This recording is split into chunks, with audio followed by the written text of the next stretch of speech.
What do? Our change sponsor has stopped supporting our change initiative. I get asked that question many times, or questions similar to that. And in each situation, the people involved are left frustrated. They feel abandoned, and they're wondering, why am I even trying to implement this? This scenario serves as a reminder that committed executive change leaders are essential throughout your transition. And in this video, I'll share with you 3 actions that you can take to ensure your changes don't stall out and you build and maintain the leadership needed throughout the change process. Stay tuned.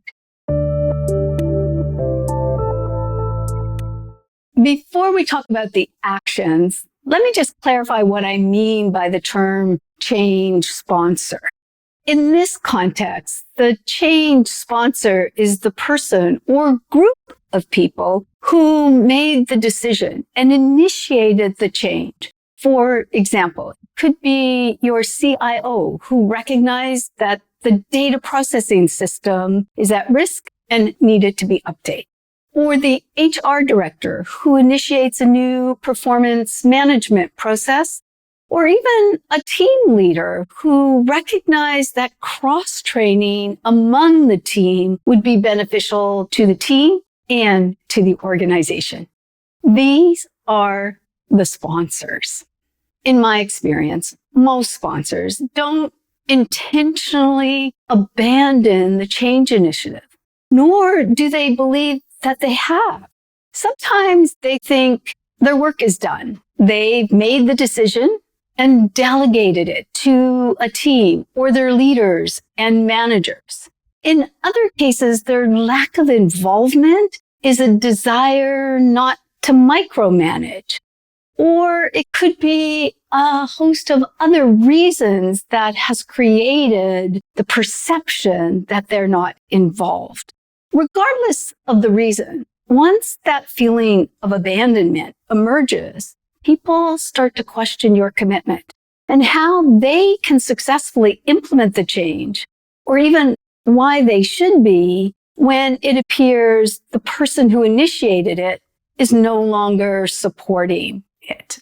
And that puts your existing change initiative at risk, as well as your capacity for future changes. What can you do as a leader or a member of the team when you find yourself in this situation?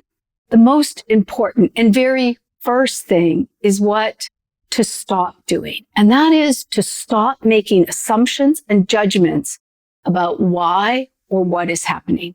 Only then can you accurately assess the situation. If you're not the sponsor, request or initiate a conversation with the sponsor. I recognize that's not always possible, but a conversation with the sponsor provides you the best insight into what has occurred, why it's happening from the change sponsor's perspective. If you are the executive leader responsible for the change, be receptive to that conversation. Better yet, initiate the conversation so that your team understands what is happening. There is no substitute for skilled, committed leadership during change. Okay, so here are 3 additional actions that you can take to prevent your leaders from feeling abandoned and to reassure them that you have not stopped championing the change. Number 1, get crystal clear on roles and expectations. Ensure all of your leaders understands their role, expectations, and what they can expect from you during the entire change process. It's easy to believe that your role is complete once you've decided to initiate the change and delegate it to a project or change management team or other leaders. Your role becomes more critical once the change has been announced and you have engaged your leaders or a project or management team. to help people navigate their transition.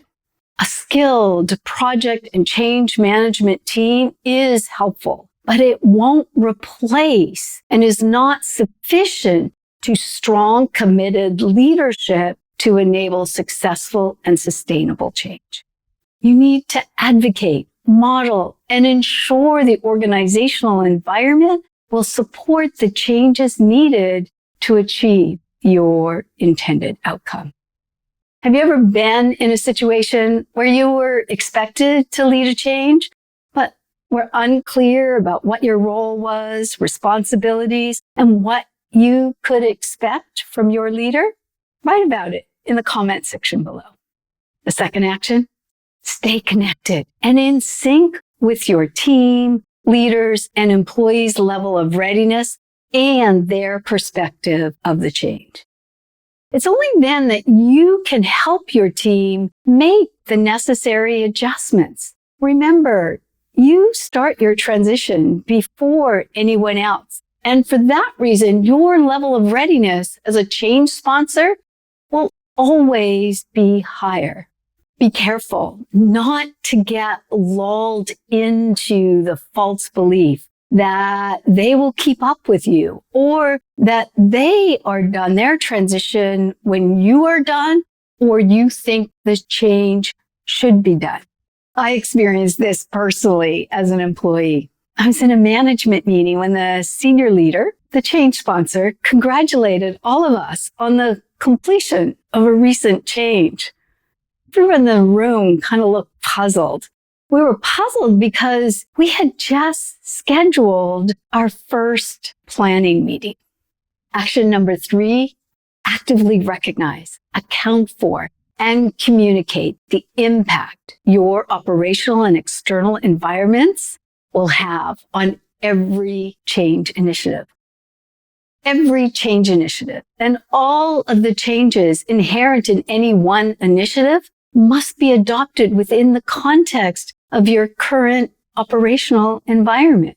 You must continue to operate the business while implementing and enabling the adoption of new behaviors and new activities. Therefore, every change and your ability to support the changes will depend on your organization's operational capacity. Your operational capacity for change reflects the organization's ability to enable transformations while maintaining daily operations and ensuring its capacity to facilitate future changes. I've talked about operational capacity in a previous video and how, if it's not accounted for, can lead to employee burnout and a lack of sustainability. Once you know the impact, the next step is to decide a course of action. Now, that sounds obvious, but it's not. I hear from many employees and managers about changes that start and then just seem to wither away. No one is sure exactly what happened. People talk about software that wasn't fully implemented, business processes that were not adopted and subsequently abandoned, or structural changes that were never completed. Allowing a change to simply languish is more destructive than deliberately stopping it or consciously altering its course. By failing to consciously act and navigate those internal and external conditions through the various changes in your organization gains a reputation for not following through, and employees become reluctant to engage with that change and other new change initiatives, thus reducing your organization's capability for change. Therefore, it's important when internal or external factors are affecting the events and having an impact on a particular change initiative or changes in your organization, that people are aware and understand that impact. The ability to launch and lead change is an essential leadership competency. If you're ready to build leadership that drives lasting change. Let's talk. Click the link in the show notes and let's have a conversation. I hope you found this video helpful, and I look forward to hearing from you. Bye for now.